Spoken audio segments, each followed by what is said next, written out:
Então, dando sequência, eu vou ler o segundo trecho, que eu já tinha separado, acho que ajuda a gente também a entender um pouquinho essa questão, e com ele concluir aí o pensamento kantiano dessa dessa segunda parte de uma introdução do pensamento dele. Nosso conhecimento surge de duas fontes fundamentais da mente. A primeira das quais é a de receber representações, a receptividade das impressões. E a segunda, a faculdade de conhecer um objeto por meio dessas representações, espontaneidade dos conceitos. Por meio da primeira, nos é dado um objeto. Por meio da segunda, ele é pensado em relação àquela representação, como mera determinação da mente. A intuição e os conceitos, portanto, constituem os elementos de todo o nosso conhecimento, de tal modo que nem os conceitos sem uma intuição correspondente de algum modo a eles, nem uma intuição sem conceitos podem fornecer um conhecimento. Os dois podem ser puros ou empíricos. São empíricos quando uma sensação, que pressupõe a presença real do objeto, está neles contida. São puros, pelo contrário, quando nenhuma sensação se mistura à representação.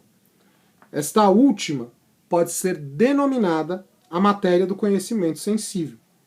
Por isso, a intuição pura contém tão somente a forma sob a qual algo é intuído, e o conceito puro apenas a forma do pensamento de um objeto em geral. Somente as intuições ou os conceitos puros são possíveis a priori, e os empíricos o são apenas a posteriori. Aqui deixa claro a questão que eu falei do priori e posteriori. Priori é aquilo que vem através da sensibilidade, vem depois da experiência, a intuição aí é entendida como aquilo que vem pela experiência e tal. Priori seria o que vem da razão pura, é o conhecimento puro, que não depende da experiência. Então, para Kant, ou para a visão metafísica, existem conhecimentos puros que não dependeriam da experiência. Mas o que eu quero chamar a atenção desse trecho que eu li, desse trecho que eu li, é essa ideia de o que pode ser pensado e o que pode ser conhecido. Em um outro trecho aqui, que eu não vou nem procurar, porque eu estava batendo o olho antes de começar a aula, o Kant vai falar que pensar uma coisa e conhecer uma coisa não é a mesma coisa. Né? Falei muita coisa aí. Pensar um objeto e conhecer um objeto não é a mesma coisa. Isso eu acho que é fácil de entender. De repente eu chegar e contar para vocês uma história e você começar a pensar naquilo, é uma coisa, é uma determinada situação. Você pegar e você saber o que realmente aconteceu naquela história e de repente até perceber que a história que eu contei era mentira, é outra. E aí você está conhecendo a verdade como ela aconteceu. Então, o Kant está falando isso. Pensar, eu posso pensar um monte de coisa que existe, que não existe, que eu conheço e que eu não conheço, porque vai um pouco aí a questão da imaginação. E o Kant, em uma das suas obras, que não é a Crítica da Razão Pura, ele vai falar muito da questão da imaginação. Mas conhecer, das duas uma. Ou eu preciso conhecer pela experiência, ou isso já precisa estar na minha mente. É o conhecimento puro. E aí que entra essas ideias de fenômeno e númeno no Kant, que eu já citei no primeiro vídeo, é que eu só quero dar uma aprofundada, porque elas vão ser importantes para a gente entender um pouco a questão da crítica que o Kant vai fazer em relação à religião. Não a religião em si, mas a possibilidade da gente provar as verdades religiosas. Porque também eu quero que fique claro o que o Kant está dizendo. E aí quando eu for falar de filosofia e religião, eu trabalho isso com um pouco mais de profundidade. Então, fenômeno é aquilo que eu conheço pelos 5 sentidos. Númeno é aquilo que eu posso pensar, mas que eu não conheço. Eu posso pensar Deus, mas eu não conheço Deus pelos meus 5 sentidos. Ninguém nunca viu Deus, ninguém nunca falou com ele, ninguém nunca ouviu. Enfim, a gente não conhece Deus pelos 5 sentidos. Eu posso pensar numa alma, mas eu não conheço a minha alma pelos meus 5 sentidos. Então essas ideias, elas são ideias, em princípio, puras, númeno. Elas não dependem da experiência. Elas são verdades metafísicas, são absolutas, eternas, imutáveis, que não dependem de uma experiência sensível para eu conhecer, mas eu só posso formulá-las Eu só posso postular por meio da minha capacidade de pensar. E como eu não conheço, o máximo que eu consigo é pensar sobre elas. E aí o Kant vai dizer que a mente ela dá um salto quando ela pensa sobre tudo isso, mas ela não consegue provar essas verdades. E aí todas as tentativas de prova, principalmente sobre a existência de Deus, elas dão com os burros na água. Mas basicamente o que eu queria dizer nesse segundo vídeo, né, que, como eu disse, ele vai ser mais curto mesmo, é que eu não quis ficar me esticando muito no primeiro vídeo.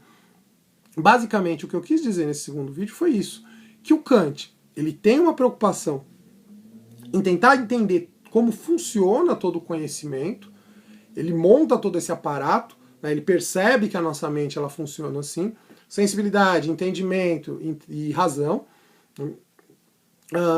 O conhecimento vem da sensibilidade, é trabalhado pela razão, ou é trabalhado pelo entendimento, porque o entendimento teria estruturas e tal, e a razão ela absorve esses conhecimentos, ela trabalha com esses conhecimentos, mas ela também pode chegar a outros conhecimentos que não dependeriam nem do entendimento e nem da sensibilidade. E aí ele fala, como eu já disse, da matemática como principal exemplo. O número seria aquilo que está só na razão. O fenômeno é aquilo que passa pela sensibilidade, passa pelo entendimento e vai ser meio que processado aí, intuição, conceito, enfim, essas coisas todas que eu li, que não é o caso de a gente ficar aprofundando agora, no pensamento kantiano desse último trecho que eu li. Então o que eu quero que fique claro para vocês é isso. Essa estrutura toda do pensamento kantiano, ela vai ser muito importante para a gente poder entender tanto as diferenças entre filosofia e ciência, embora eu não vou ficar falando muito do Kant quando eu for falar de filosofia e ciência nas próximas aulas, que já é matéria do segundo bimestre, como quando eu for falar de filosofia e religião, que aí eu vou voltar no Kant. Talvez eu até fale primeiro de filosofia e religião para a gente continuar o gancho, depois eu falo de filosofia e ciência, aí não vem muito ao caso qual é a ordem que a gente vai seguir. Então eu espero que tenha ficado claro, eu espero que tenha sido totalmente entendido aí o que eu queria passar.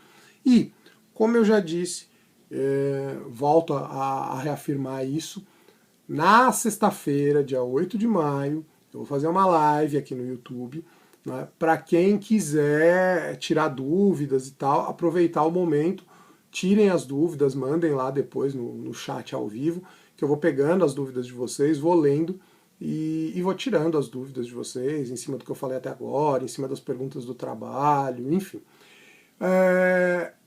Pessoal, não deixem de repassar os vídeos para os outros alunos de outras salas que vocês de repente conheçam e tal. Eu ainda tenho sentido que tem muito pouca gente acessando o canal. E eu não estou falando isso porque eu quero ser o rei da visualização, não. É porque eu preciso que isso chegue em vocês. Embora o Estado está criando as estruturas deles, a estrutura do Estado em si deles, nesse sentido, eu faço parte do Estado, está criando toda a estrutura para dar suporte para vocês, eu também estou criando essa estrutura porque eu quero priorizar aquilo que eu acho importante e que de repente o Estado pode não priorizar e tal. O que eu estou vendo, não teve aula de filosofia. Até o momento que eu gravei esse vídeo ainda não teve aula de filosofia no Estado, né, no centro de mídias, no aplicativo, enfim. Mas o que eu estou vendo de algumas outras matérias, principalmente história, que eu dou aula no fundamental e tal, é que eles estão voltando o conteúdo do começo do ano. E aí isso vai atrasando ainda mais a coisa. Eu não quero voltar para lá porque já foram dadas as aulas. Agora eu quero prosseguir. Então acompanhem o canal, compartilhem para a gente poder alcançar todo mundo e eu tentar dar conta do conhecimento de vocês principalmente durante esse momento de pandemia e principalmente depois que a pandemia acabar. Então façam aí um pouco essa parte de divulgação porque vai me ajudar bastante. Okay?